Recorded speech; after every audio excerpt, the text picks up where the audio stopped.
مولانا جلال الدین رومی رحمۃ اللہ علیہ۔ اللہ تعالیٰ نے انسانوں کی بھلائی کے لیے جو پیغام حضور اکرم صلی اللہ علیہ وآلہ وسلم کے ذریعے دنیا میں قرآن پاک کی صورت میں پھیلایا، نیک بندوں نے اس پر عمل کیا اور دوسروں کو سیدھا راستہ دکھانے کے لیے اس کی تبلیغ بھی کی۔ درس و تدریس بھی اس تبلیغ کا ایک ذریعہ تھا۔ استاد ایک حوض کے کنارے اپنے شاگردوں کو درس دے رہے تھے کہ اس دوران ایک بزرگ ٹہلتے ہوئے اس طرف آ نکلے۔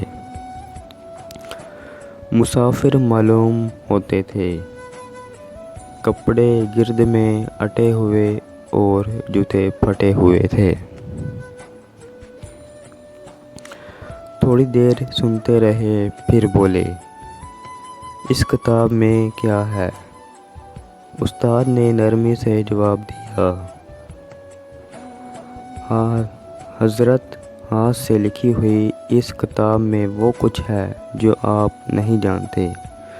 بزرگ نے کہا، دکھاؤ پھر کتاب۔ ہاتھ میں لی اور پانی سے بھرے حوض میں پھینک دی۔ استاد پریشان ہو گئے اور آنسے ہو کر کہا، یہ آپ نے کیا کر دیا حضرت؟ میری ساری محنت ضائع کر دی۔ بزرگ نے کہا، ارے روتا کیوں ہے، ٹھہر جا۔ یہ کہہ کر حوض میں ہاتھ ڈال کر کتاب نکالی اور حضرت کے ہاتھ میں تھما دی۔ کتاب اسی طرح خشک تھی جیسے پہلے تھی۔ استاد حیران رہ گئے، پوچھا، حضرت یہ کیا؟ بزرگ نے کہا، میاں یہ وہ ہے جو تم نہیں جانتے۔ یہ کہہ کر بزرگ تیز تیز قدموں سے چلتے ہوئے نظروں سے اوجھل ہو گئے اور استاد گمسم کھڑے رہ گئے۔ حواس بحال ہوئے تو پیچھے دوڑ پڑے اور ان سے لپٹ گئے۔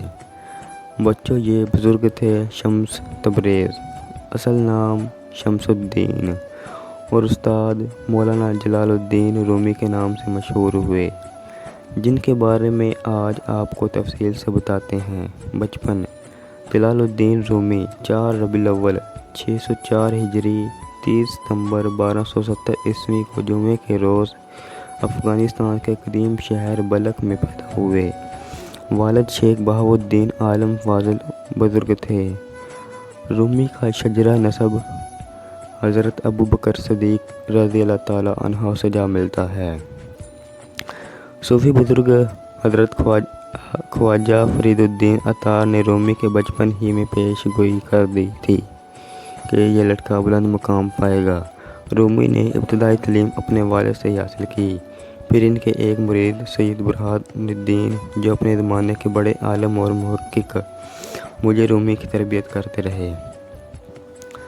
افغانستان سے ہجرت: رومی کی عمر تقریباً 14 سال تھی جب 1220-1221 عیسوی میں افغانستان پر منگولوں نے، جو بعد میں مغل کہلائے، حملے شروع کر دیے۔ جنگ و جدل کے ان حالات سے متاثر ہو کر ان کے والد نے ہجرت کا ارادہ کیا۔ بغداد، حجاز اور شام سے گزرے، آخر سلجوقی شہزادے علاء الدین کیقباد کی درخواست پر جنوبی ترکی کے قدیم شہر کونیا پہنچ گئے۔ جوانی: 24 سال کی عمر تک مولانا رومی نے حساب، منطق، طبیعیات، سیاست، فلسفہ اور اخلاقیات کے ساتھ قرآن و حدیث کا باغور مطالعہ کیا۔ مختلف درس گاہوں سے مزید علم حاصل کرتے رہے اور 34 برس کی عمر میں مسلمان عالم بن گئے۔ 27 جمادی الدین ثانی 642 ہجری 30 نومبر 1244 عیسوی کو بدھ کے دن جب مولانا شمس تبریز سے ان کی پہلی ملاقات ہوئی، اس وقت ان کی عمر 37 سال تھی اور شمس تبریز 60 سال کے تھے۔ اس ملاقات نے مولانا رومی کی زندگی میں انقلاب برپا کر دیا۔ مولانا رومی اور دینداری: مولانا رومی اپنی زندگی میں کثرت سے ریاضت کرتے رہے۔ 10-10, 20-20 دن کے مسلسل روزے رکھتے اور ہرگز کچھ نہ کھاتے۔ نماز پڑھتے وقت چہرہ سرخ ہو جاتا۔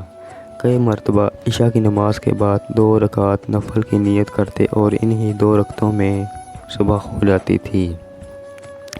ایک بار نماز کے دوران رو دیے، سردی کی شدت سے آنسو چہرے پر جم گئے۔ مثنوی مولانا روم۔ یہ مولانا جلال الدین رومی کی وہ تصنیف ہے جس میں انہوں نے قرآنی تعلیمات کے ساتھ ساتھ افلاطونی خیالات، عیسائیت، یہودیت، مجوسیت اور ہندو نظریات بھی شامل کیے ہیں۔ اس کتاب کی 6 جلدیں ہیں۔ اصل کتاب فارسی زبان میں ہے، لیکن اس کا ترجمہ دنیا کی تقریباً ہر زبان میں ہو چکا ہے۔ اس میں 2626 اشعار ہیں۔ روحانی تربیت کے لیے یہ ایک بنیادی کتاب ہے۔ مولانا رومی علامہ اقبال کے روحانی مرشد تھے۔ وفات۔ طویل بیماری، نکاہت اور درست تشخیص نہ ہونے کی وجہ سے 6 جمادی الثانی 672 ہجری 17 دسمبر 1273 عیسوی پیر کے روز مولانا رومی وفات پا گئے۔ آپ کی وفات کے ایک ہفتے بعد آپ کی چہیتی بلی بھی مر گئی۔ اسے آپ کی قبر کے برابر میں دفن کر دیا گیا۔